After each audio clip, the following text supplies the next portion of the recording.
Spaniards live on the edge of starvation.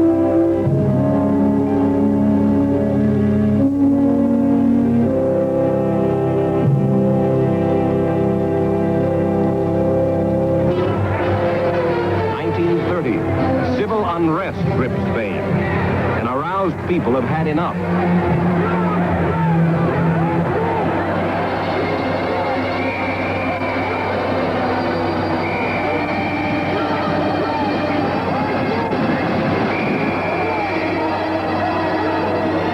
With the threat of open warfare, the corrupt government quickly falls. The king flees to France. Spain is made a republic. But almost immediately, there are crises. Then, in 1936, the conflict comes to a head. A crucial election is held.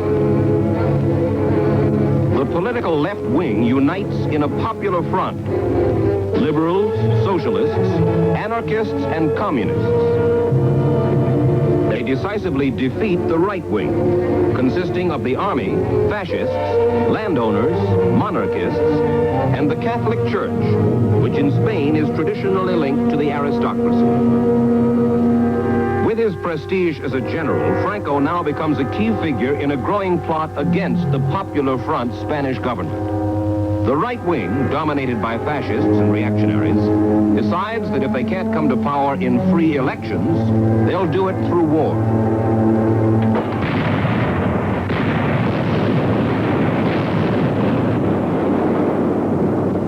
July 1936. Civil war convulses Spain. It will be one of the most tragic conflicts in modern history. Two-thirds of the Spanish people remain loyal to the government in its fight against fascism.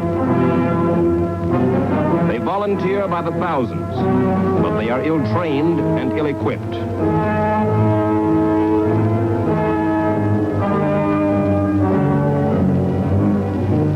These disorganized loyalists are soon infiltrated, later almost dominated by Spanish communists. The Soviet Union sends them arms. Communism tries to exploit a nation's tragedy. Joining the loyalists come volunteers from foreign nations, the International Brigade. Some of them are idealists. Many of them are communists. Units from the United States call themselves the Abraham Lincoln and George Washington Brigades.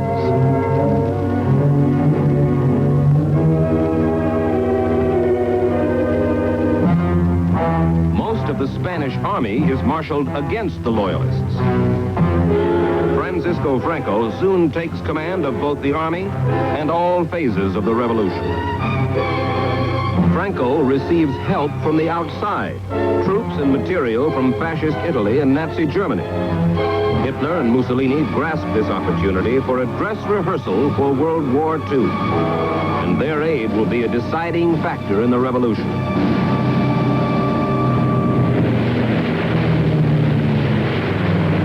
German Luftwaffe terrorizes the Spanish people by bombing defenseless cities.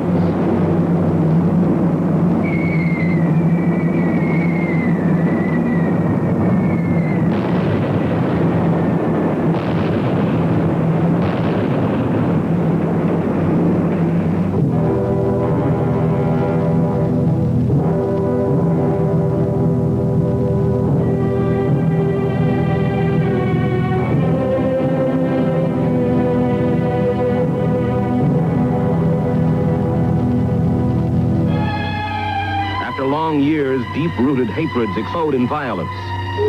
Both sides commit atrocities. Loyalist mobs destroy churches. Priests and nuns are murdered.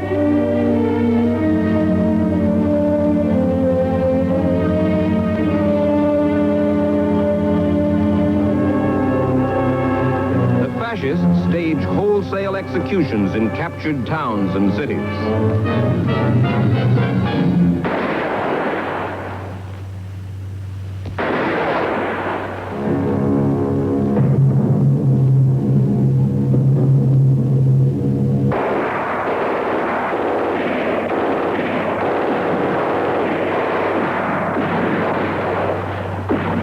Spain's civil war is bitter, barbaric, countryman against countryman.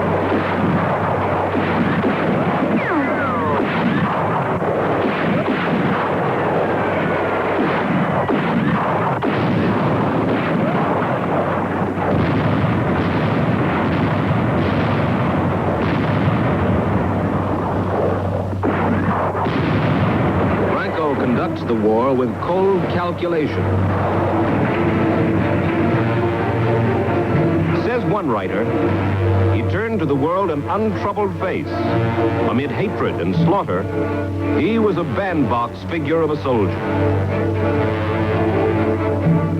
For more than 2 years, Spain will be torn by carnage.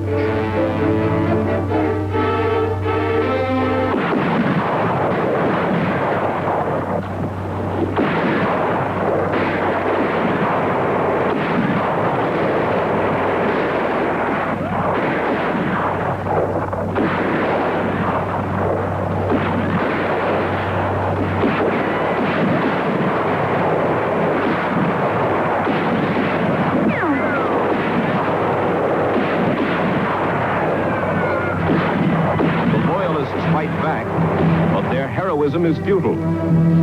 They are overwhelmed by superior forces in a war that Franco regards as his personal triumph.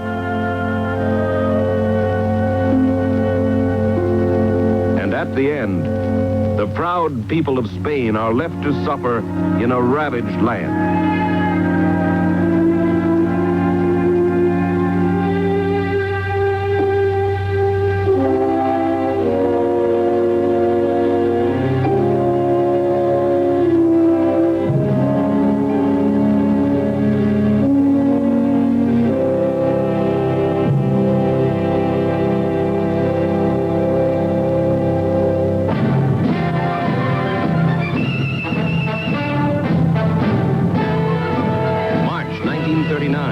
After almost 3 years, General Francisco Franco has won his war. He is declared El Caudillo, the leader, the dictator of all Spain.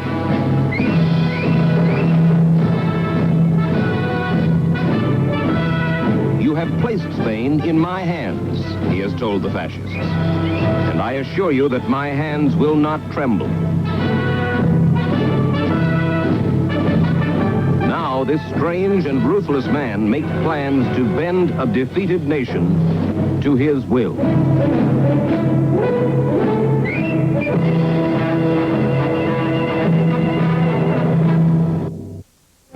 Francisco Franco, the dictator of Spain, knows that he rules a hostile people.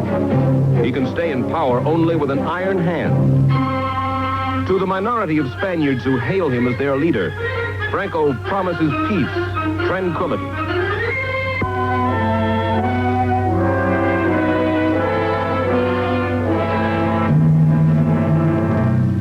Franco also declares his devotion to Mussolini. But although Mussolini and Hitler have helped him in his war, Franco wants no real part in their war. He will give them token assistance, even a division of soldiers, but that is all.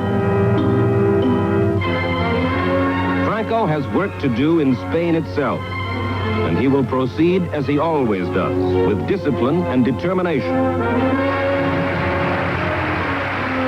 He will create a new society in his own image. He makes the army the most powerful force in Spain, under his direct control. The only political party allowed in Spain is the Phalange, the fascists. Spaniards have a favorite joke. The Phalange, they say, has unified all Spain in hatred of the Phalange.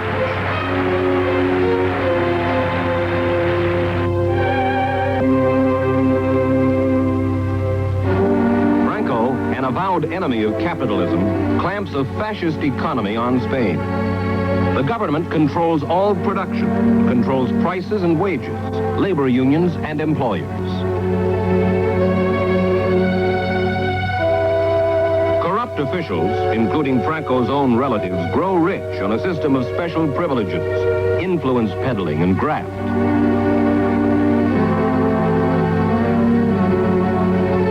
In the late 1940s, to impress the Spanish people, Franco makes gestures towards scientific and industrial progress. But to Franco, such progress is of little importance.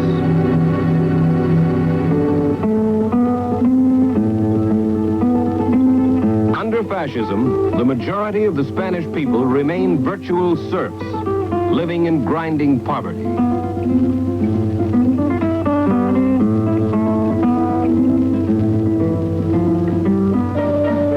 Franco is scorned during this time by most of the free world, which remembers his friendship with Hitler. But he continues official relations with dignitaries of other dictatorships, like Evita Perón of Argentina. He delights in showing off the spectacle and ritual of Spain.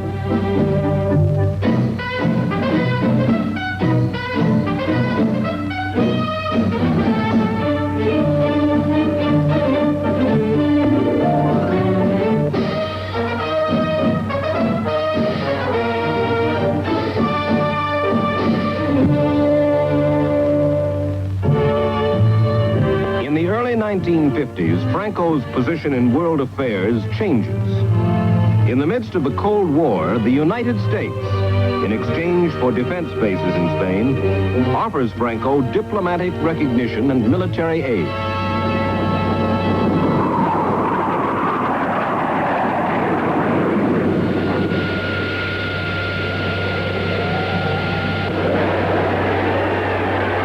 Then, under President Eisenhower, the United States gives Franco nearly $1 billion in military and economic aid. I come to this nation, one of the ancestors of the Americas, with a message from the American people to the Spanish people, looking for a brighter future in cooperative labor for the noblest of all human causes, peace and friendship in freedom.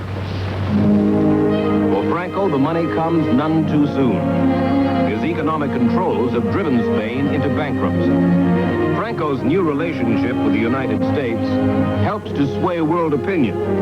He achieves a new measure of respectability.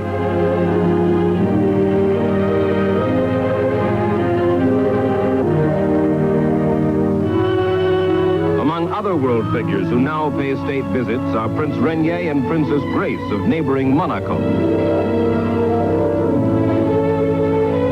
Franco basks in his new prestige. Proudly, he poses with his grandchildren for official newsreel cameras. He would like to be known as a benevolent despot with a strong feeling for home and family. The dictator of Spain is fond of relaxing in his palace and of watching motion pictures, especially Walt Disney cartoons.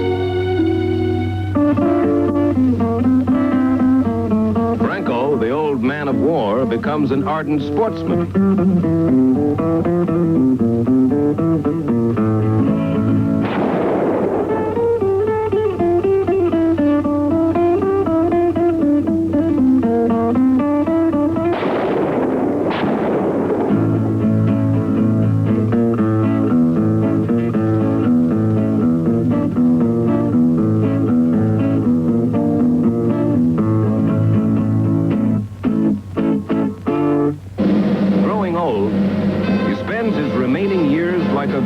Chieftain from another age.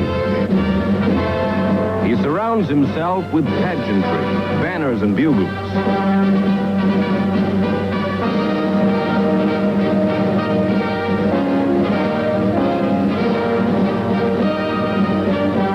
He even makes vague promises of someday restoring the monarchy to Spain.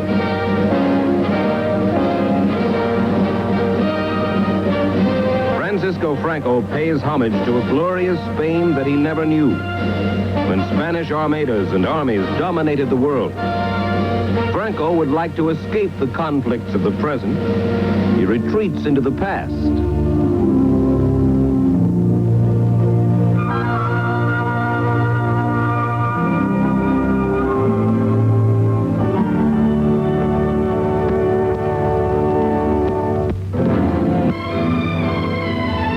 Of his fellow men have honored Francisco Franco during his lifetime.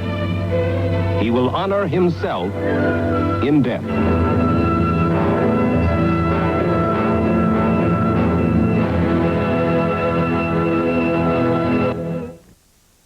Spain are haunted by the specter of another bitter civil war. Perhaps that is the crucial reason why, for a quarter of a century, they have never tried to overthrow Francisco Franco. Franco has achieved the dubious distinction of being neither loved nor hated by his people. A bitter epitaph for a man whose ambition was to be a giant. Mike Wallace for Biography.